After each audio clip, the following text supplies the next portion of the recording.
مدینہ منورہ میں تھا، مجھے ایک دوست کہنے لگا مولا کہاں پہ بیٹھے؟ میں نے کہا مسجد نبی میں۔ کہتے ہیں کون سی جگہ؟ میں نے کہا مسجد نبی کا سین ہے جہاں چھتریاں بنی ہے، اس میں تو مسجد نبی کے اس طرف منہ کر لے کہ جو قبلے کی مخالف سمت ہے، وہ 1 اور 2 نمبر صدور ہے، میں اس کے نیچے بیٹھا ہوں، وہ دونوں لڑکے آگے، ایک تو میرا محبت والا میرا عقیدت مند سنی نوجوان تھا، اور ایک میرا مریض تھا۔ جہاں پہ ڈاکٹر جائے تو مریض آیا کرتے ہیں، کبھی دوائی لینے کے لیے اور کبھی شرارت کرنے کے لیے۔ وہ میرا مریض کہنے لگا یہاں کیوں بیٹھے؟ میں نے کہا میری وجہ، میری مرضی۔ کہتا ہے وجہ بتا دو نا۔ میں نے کہا نہیں بیٹا، میں تجھے بتاتا نہیں ہوں، میں کہتا ہوں وجہ دکھا دو نا۔ ارے بتانا اور ہے، دکھانا اور ہے، کیا مانا؟ میں نے کہا اٹھا اوپر نگاہ، جہاں پہ سطور ختم ہوتا ہے ڈال شروع ہوتی ہے، یہ آگے کیا لکھے؟ کہتے جی نعمان بن ثابت۔ میں نے کہا یہاں کیا لکھا ہے؟ کہتے جی نعمان بن ثابت۔ میں نے کہا آنا ذرا ادھر قبلے کی طرف آ۔ ارے یہ کیا لکھا ہے؟ کہتا ہے ابو بکر۔ میں نے کہا آگے کیا لکھا ہے؟ کہتا ہے عمر۔ میں نے کہا ادھر کیا لکھا ہے؟ کہتا ہے عثمان۔ میں نے کہا بائیں طرف۔ کہتا ہے علی۔ میں نے کہا دائیں طرف۔ کہتا ہے عباس۔ میں نے کہا بائیں طرف حسن اور حسین۔ میں نے کہا آگے کیا ہے؟ کہتا جی پیغمبر کا روزہ۔ میں نے کہا یہاں آخر میں کیا ہے؟ کہتا جی نعمان بن ثابت۔ میں نے کہا پھر میں یہ بات کہہ سکتا ہوں نا، میں ستون کے نیچے اس لیے بیٹھا ہوں، علم و عمل روزے والے اس پیغمبر کو ملا ہے، اس پیغمبر سے صحابہ پیغمبر کو ملا ہے، اصحاب پیغمبر سے نعمان بن ثابت کو ملا ہے۔ ارے میں تو قدر کرتا ہوں، میں تو شکریہ ادا کرتا ہوں نعمان بن ثابت کا علم اصحاب پیغمبر سے لیتا ہے، ان کا شکریہ ادا کرتا ہوں، وہ علم اس روزے والے پیغمبر سے لیتا ہے۔ میں نے کہا ہاں موتو بغیظکم، ارے تو غیظ و غضب میں جل جا، تو مر جا، خودکشی کر جا، تب بھی پیغمبر کے روزے کا تو رنگ بھی نہیں مٹا سکتا۔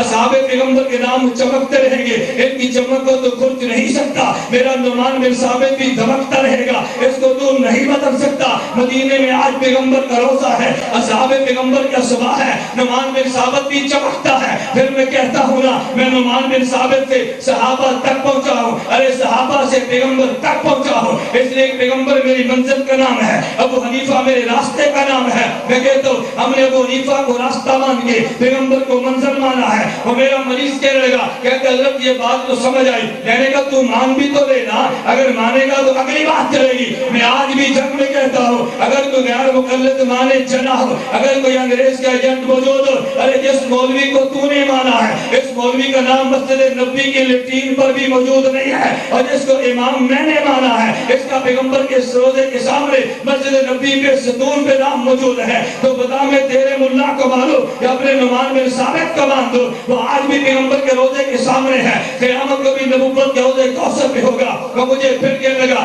مجھے یہ تو بتاؤ نا یہ پیغمبر کا روزہ اس میں پیغمبر صلی اللہ علیہ وسلم مجھے موجود ہے؟ میں نے کہا جی ہاں۔ کہتے ہیں اگر کوئی بندہ دعا مانگے اللہ پیغمبر کی برکت سے مجھے فلاں کام کر دے، اللہ پیغمبر کے وسیلے سے میرے گناہ معاف کر دے، اللہ پیغمبر کے توفیل سے مجھے اولاد عطا کر دے، تو کیا یہ دعا مانگ سکتے ہیں؟ میں نے کہا تو بتا۔ کہتے ہیں جی نہیں مانگ سکتے۔ میں نے کہا تیرا کیا عقیدہ ہے؟ کہتے ہیں میرا ذہن یہ ہے ہم دعا یہ مانگے اللہ نماز کے وسیلے سے، اللہ روزے کے وسیلے سے، اللہ تلاوت کے وسیلے سے۔ میں نے کہا کیا مانا؟ عمل کے وسیلے سے مانگے تو ٹھیک ہے؟ کہتا ہے جی ٹھیک ہے۔ میں نے کہا عمل والے کے وسیلے سے مانگے تو پھر؟ کہتا ہے ٹھیک نہیں ہے۔ میں نے کہا میرے دوست مجھے تو بتا یہ روزہ خود آیا ہے یا کوئی لے کر آیا ہے؟ مجھے بتا نماز خود آئی ہے یا نماز کو کوئی لے کر آیا ہے؟ کہتے ہیں جی لے کر آیا۔ میں نے کہا لے کر آنے والے کا نام بتانا۔ کہتے ہیں محمد رسول اللہ۔ میں نے کہا اگر روزے کا وسیلہ دیا جا سکتا ہے تو لانے والے کا بھی دیا جا سکتا ہے،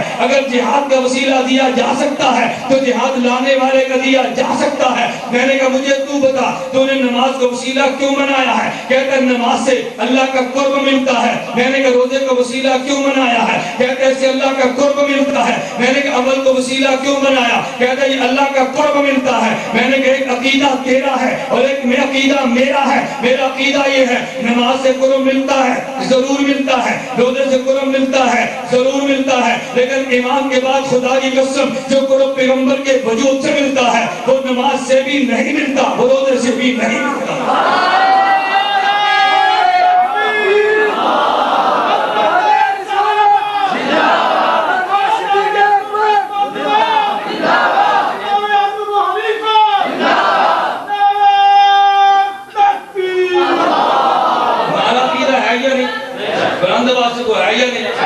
نماز سے قرب ملتا ہے لیکن لیکن کجا نماز کہاں پیغمبر کا وجود، ارے کہاں روزہ کہاں پیغمبر کا وجود، کہاں تلاوت کہاں پیغمبر کا صلی اللہ علیہ وسلم وجود۔ میں نے کہا میرے دوست ان سے قرب تو ملتا ہے، لیکن جو وجود پیغمبر کے وجود سے قرب ملتا ہے وہ نماز اور روزے میں نہیں ہے۔ میں نے یوں بات نہیں سنائی، میں اپنی دلیل دے کر تجھے بات سمجھانے لگا ہوں۔ میرے پیغمبر نے فرمایا لا تسبوا اصحابی، ارے اپنے عمل پہ ناز کر کے میرے صحابہ کے بارے میں کبھی غلط خیال نہ لانا۔ ارے وجہ یہ ہے کہ تمہیں تو قرب نماز سے ملے گا، تمہیں تو صدقے سے ملے گا، ان کو تو میری صحبت سے ملا ہے۔ اور ان نمازوں کا قرب کجا اور میرے وجود کا قرب کہا ہے۔ صدیق کو قرب ملا ہے لیکن میرے وجود سے ملا ہے، عمر کو ملا ہے تو میرے وجود سے ملا ہے۔ یہ ساری اعزازی چیزیں ہیں۔ اگر نماز نہ ہوتی یہ تب بھی صدیق تھا، اگر روزہ نہ ہوتا یہ تب بھی صدیق تھا۔ اس کے لیے تو میری صحبت ہی کافی تھی، کیونکہ عمال کیا تو بہت اچھا کیا ہے۔ اس لیے ہم کہتے ہیں کہ پیغمبر کے صحابی کو معیار حق ماننا، کبھی صحابی رسول پہ اعتراض نہیں ہو سکتا۔